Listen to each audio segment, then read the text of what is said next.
There's 15 penguins trapped in a basement at Sea Life London. Let's talk about it because I don't think it's as black and white as the headlines make it out to be. First of all, I want to make it clear that I'm not saying these penguins don't deserve better. They deserve a bigger enclosure and a deeper pool because the one they have at the moment is tiny and Sea Life need to do better.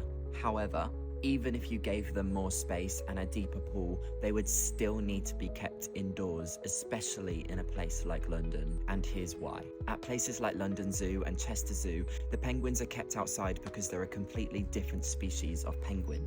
They're Humboldt penguins, which come from South America and are used to warm, temperate climates. The species of penguin at Sea Life London are a sub-Antarctic species of penguin, the Gentoo penguin. They come from sub-Antarctic regions such as the Falkland Islands where temperatures are near freezing. If you try to keep a Gentoo penguin outside in London, especially in the summer months where it can get up to 30, if not close to 40 degrees, that would be so cruel to the penguins because they are not built to deal with that type of weather. And this idea of keeping animals in controlled environments with no access to the outdoors is not a new thing. If we think about reptile houses, there's snakes, frogs, lizards, crocodiles that live their entire lives in glass boxes. And that's because we're creating an environment that's adapted to their biology that enables them to survive in captivity. In my opinion, the ideal setup would be to have both. So the penguins could have an indoor climate controlled cold area for British summertime, but then also an outdoor area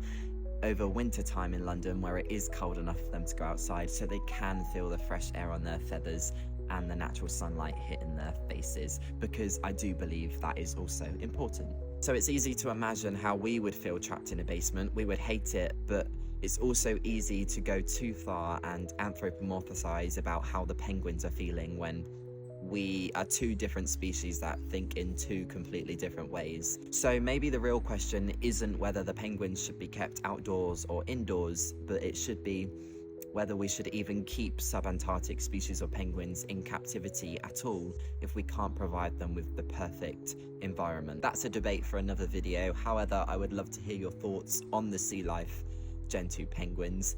Let's remember to keep it civil because at the end of the day, we all want the same thing, which is the best life as possible for these penguins.